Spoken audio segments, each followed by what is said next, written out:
સંસ્કારી નગરી વડોદરામાં પાણીની સમસ્યાને લઈ ભાજપના શહેર પ્રમુખ વિજય શાહે નેતાજીની ટીકા કરી હતી।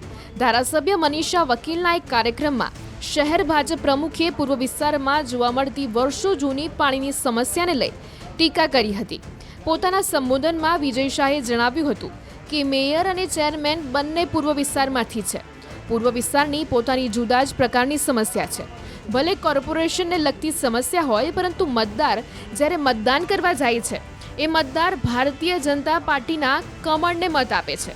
એ પછી કોર્પોરેશનનું ઇલેક્શન હોય, વિધાનસભાનું હોય કે પછી લોકસભાનું, ત્યારે આપણા માટે સૌથી મહત્વની બાબત એવી છે કે આ વિસ્તારનો પાણીનો પ્રાણ પ્રશ્ન છે, જેના સંદર્ભમાં વારંવાર રજૂઆત કરવામાં આવી છે।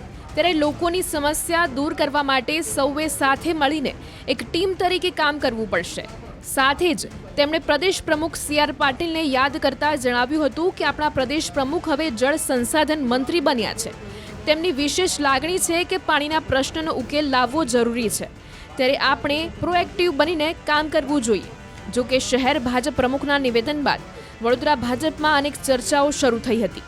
શહેર ભાજપ પ્રમુખ વિજય શાહની આ સ્પીચનો એક વિડીયો સોશિયલ મીડિયામાં વાયરલ થયો છે।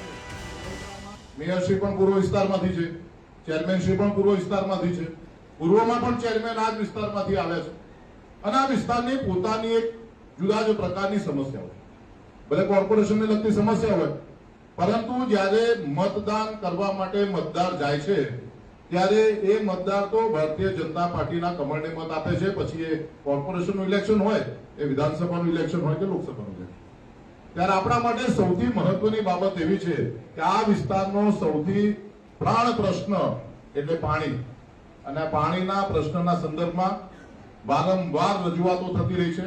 મને કહેતા આનંદ થાય છે કે વડોદરા મહાનગરપાલિકાના માધ્યમથી આ સંદર્ભમાં નવો ડીપીઆર બનાવીને પાણીના નવા સ્ત્રોત શોધીને પાણીના અત્યારના જે સ્ત્રોત છે એનું સારામાં સારી રીતે ડિસ્ટ્રીબ્યુશન થાય અને લોકોને ઘર સુધી પીવાનું ચોખ્ખું પાણી મળે, એની ચિંતા પણ આ ટીમ તરીકે કરી રહ્યા છે। ત્યારે ટીમમાં હવે માન્ય સાંસદ ડોક્ટર હેમાંગભાઈ જોડાયા છે।